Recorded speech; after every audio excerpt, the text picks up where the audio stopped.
മിശിഹായിൽ പ്രിയമുള്ള സഹോദരി സഹോദരന്മാരെ, പ്രിയമക്കളെ, ഈ പ്രഭാതത്തിൽ യോഹന്നാൻ അറിയിച്ച കർത്താവിന്റെ പരിശുദ്ധ സുവിശേഷം 6-37 വാക്യം.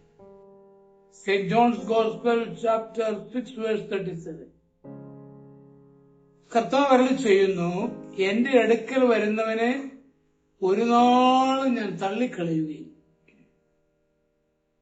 കടമറ്റത്ത് കത്തനാരും കുഞ്ചമൺ മഠത്തിലെ മൂത്ത പോറ്റിയും സമകാലികരായ മാന്ത്രികരായിരുന്നു. ഒരിക്കൽ കത്തനാർ പോറ്റിയെ കാണാൻ വേണ്ടി യാത്രയായി.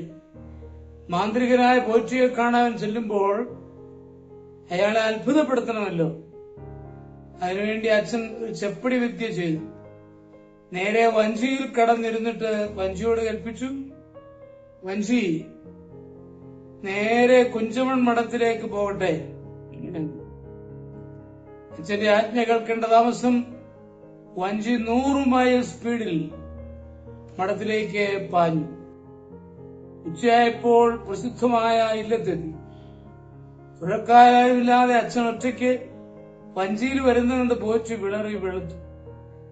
പക്ഷെ അമ്പരപ്പ് പുറത്ത് പ്രകടമാക്കിയാൽ അത് മാന്ത്രികരായ അച്ഛനെ അംഗീകരിച്ചതിന് തുല്യനാവും.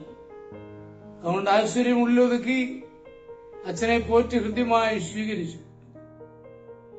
പോറ്റിയും അച്ഛനും വിഭവസമൃദ്ധമായ ഊണും കഴിച്ച് തിണ്ണയിലിരുന്ന് സിദ്ധികളെ കുറിച്ച് സംസാരിച്ചു. ഇടയ്ക്ക് തമാശകൾ പറഞ്ഞ് പൊട്ടിച്ചിരിച്ചു. പോകാൻ സമയമായപ്പോൾ അച്ഛൻ പറഞ്ഞു, അങ്ങ് കാണിച്ച സ്നേഹവാത്സല്യങ്ങൾക്ക് നന്ദി, ഇനി ഉടനെ പള്ളിയിലെത്തണം. ശരി എന്നാണ് അച്ഛന്റെ ഇഷ്ടം പോലെ. പോറ്റി യാത്രാമൊഴി ചൊല്ലി. വേഗം കടവിലെത്തിയ അച്ഛൻ വള്ളം അവിടെ കാണാതെ പരിഭ്രമിച്ചു. ചുറ്റും കണ്ണോടിച്ചപ്പോൾ പോറ്റിയുടെ മുറ്റത്ത് നിൽക്കുന്ന പടുകൂറ്റൻ മാവിന്റെ തുഞ്ചത്തിൽ വള്ളമിരിക്കുന്ന അച്ഛൻ കണ്ടു. തന്റെ മാന്ത്രിക വിദ്യ കൊണ്ട് അത് താഴത്തിറക്കാൻ അച്ഛന് കഴിയും. പക്ഷെ സ്നേഹപൂർവ്വം നിന്ന് കുതികാൽ ചവിട്ടിയ പോറ്റിയെ വെറുതെ വിടരുതല്ലോ. മാവിന്റെ ഏറ്റവും മുകളിലാണ് എന്റെ വള്ളം, അത് താഴെ ഇറക്കി തരാൻ അങ്ങ് ഉത്തരവിടണം, അച്ഛൻ പറഞ്ഞു. പോറ്റി പരിഹാസരൂപേണ പറഞ്ഞു, മഹാമാന്ത്രികനായ അച്ഛന്റെ വള്ളം ഞാൻ താഴെ ഇറക്കുന്നു. അങ്ങൊന്നും അറിയാത്തവനെ പോലെ സംസാരിക്കരുത്. അങ്ങയുടെ ചാത്തൻ വിദ്യയാണിത്. അതുകൊണ്ട് എത്രയും വേഗം താഴെ ഇറക്കണം. അത് കേട്ടപ്പോൾ തിരുമേനി പൂജയ്ക്ക് പോകാൻ തിരക്ക് കൂട്ടി. തിരുമേനിക്ക് ധൃതിയുണ്ടെങ്കിൽ പൊയ്ക്കുള്ളൂ.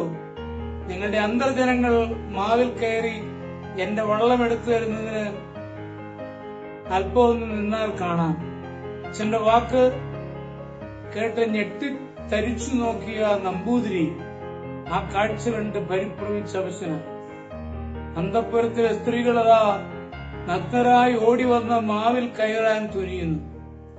ആ കാഴ്ച കാണാൻ ശക്തിയില്ലാതെ പോറ്റി അച്ഛന്റെ കാലിൽ വീണു. അച്ഛാ, മാപ്പാകണം. അവരെ തുണി ഉടുപ്പിച്ച് അറയിലേക്ക് തിരിച്ചയക്കൂ. ഞാൻ വെള്ളമിറക്കി തരാം. അച്ഛൻ മന്ത്രവിദ്യ അവസാനിപ്പിച്ചു.